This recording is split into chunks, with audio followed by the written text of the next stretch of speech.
Here's a 1912 Westinghouse all brass fan. It's an 8-inch fan, as you can see. The size of my hand here, my hands are relatively big. It's a pretty small fan.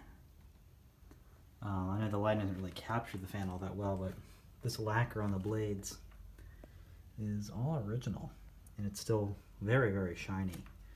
I picked this up off of eBay before Christmas, and it thankfully arrived all intact. It's called an all brass, of course, because it's made of all brass. Show you the side of it. And it's not painted. It's a bluing finish, very similar to what they used on guns back in the day. Here's the motor tag.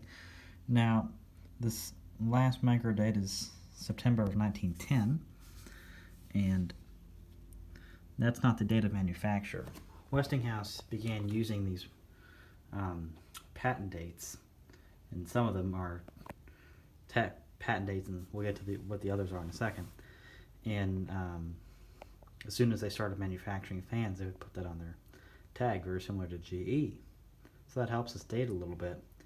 And then around 1910 or so, they started adding these, 1910, 1911, they started adding these microdates. And what we think they are is the dates that they ordered each batch of tags. So they date the fan roughly within a couple of years. There are 1912 patent dates, and they're not on this fan. So this fan was probably made between 1911 and 1912. If we look closely even, we can even see the off stamping, which gives us a sign that this is in beautiful original condition. It is a brush motored fan, so it can run on AC or DC. We have it plugged into the DC right now using a socket plug screwed into the light bulb socket. That other socket doesn't work, which is how this fan would have been originally. It's the low speed. It has that very characteristic brush motor sound. Puts out a lot of wind.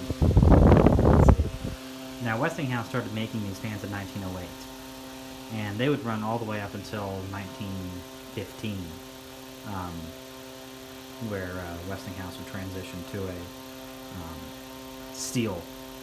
an all-steel variant, but it looked pretty similar to this.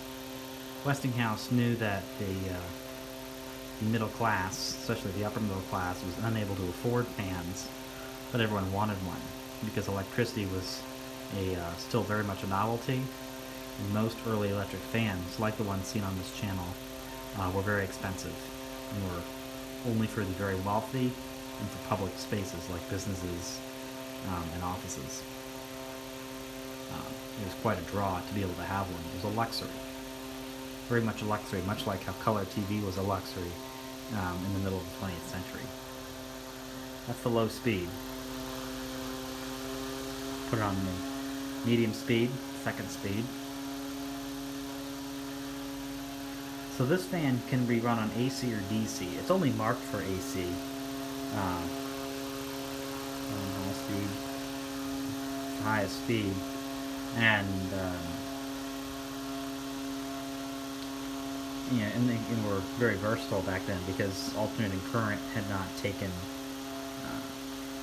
a hold of the market as it did in the following years. Turn it off. It's a brush motored fan, so it doesn't have a very long spin down. Here it is, an early example of a cheaper fan, a 1912 or so Westinghouse all brass. Thank you for watching.